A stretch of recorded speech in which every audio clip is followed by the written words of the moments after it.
आणखी एक मोठी बातमी बघूया। दिवंगत संतोष देशमुख यांच्या पत्नी अश्विनी देशमुख यांचा पोटनिवडणुकीमध्ये पराभव झालाय। स्वरूपानंद देशमुख यांचा 92 मतांनी विजय झालाय। मस्साजोगच्या सरपंचपदाची निवडणूक या पोटनिवडणुकीमध्ये अश्विनी देशमुख ज्या दिवंगत सरपंच संतोष देशमुख यांच्या पत्नी त्या निवडणूक लढवत होत्या, मात्र त्यांचा या निवडणुकीमध्ये पराभव झालाय। स्वरूपानंद देशमुख यांचा 92 मतांनी या पोटनिवडणुकीमध्ये विजय झालाय। मस्साजोगच्या सरपंचपदाच्या पोटनिवडणुकीमध्ये दिवंगत सरपंच संतोष देशमुख यांच्या पत्नीचा पराभव झाल्याची बातमी। मस्साजोगमध्ये संतोष देशमुख यांच्या पत्नीचा पराभव झालाय, तर स्वरूपानंद देशमुख यांनी 92 मतांनी या निवडणुकीमध्ये बाजी मारली आहे। स्वरूपानंद देशमुख 92 मतांनी विजयी झाले।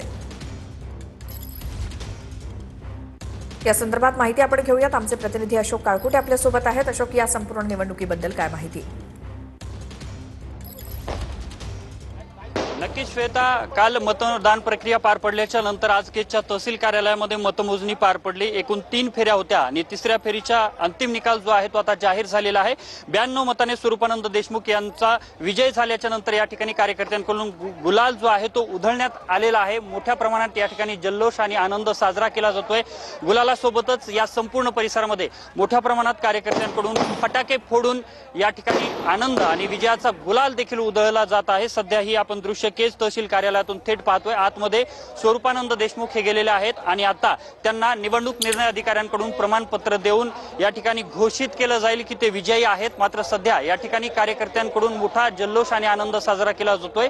स्वरूपानंद देशमुख आणि त्यांच्या या कार्यकर्त्यांकडून संतोष देशमुख यांच्या न्यायाच्या लढाईमध्ये सर्वच जण त्या ठिकाणी देखील सहभागी असल्याचं पाहायला मिळत होतं। मात्र अश्विनी देशमुख यांचा पराभव स्वरूपानंद देशमुख यांनी केलेला आहे आणि या ठिकाणी स्वरूपानंद देशमुखांचे जे कार्यकर्ते आहेत त्यांच्याकडून गेल्या काही वेळापासून गुलाल उधळण्यात आला। या ठिकाणी आनंद आणि जल्लोष देखील साजरा करण्यात आला, तर फटाके फोडून या ठिकाणी हा आनंद सध्या साजरा केला जात असल्याचं पाहायला मिळतंय। तर स्वरूपानंद देशमुखांनी प्रतिक्रिया देताना हा गावकऱ्यांचा, माझ्या लोकांचा विजय झाला असल्याचं म्हटलंय। तर गावातील लोकांचे पुढील जे कामं असतील ते मी पूर्ण करणार आणि पुढील सर्व गोष्टींमध्ये मी सहभागी असणार। संतोष देशमुखांच्या न्यायाच्या लढाईमध्ये देखील आम्ही सर्वजण सहभागी असं देखील स्वरूपानंद देशमुख यांनी काही वेळापूर्वी बोलताना म्हटलेलं आहे। श्वेता, अशोक, धन्यवाद या सगळ्या माहितीसाठी। आरोप कुणी काय केले मला माहित नाही। मी पहिल्या दिवशी सांगत होतो माझी मतदार राजा माझ्या सोबत आहे। त्यांनी आज मतदान रूपी आशीर्वादातून ते सिद्ध केलं आहे। कोण कुठं लय कुणी काय माझ्यावर आरोप केले तरी माझी जनता पहिल्यापासून माझ्या सोबत होती। त्यांनी आज दाखवून दिलं। पुढची लढाई कशी असेल?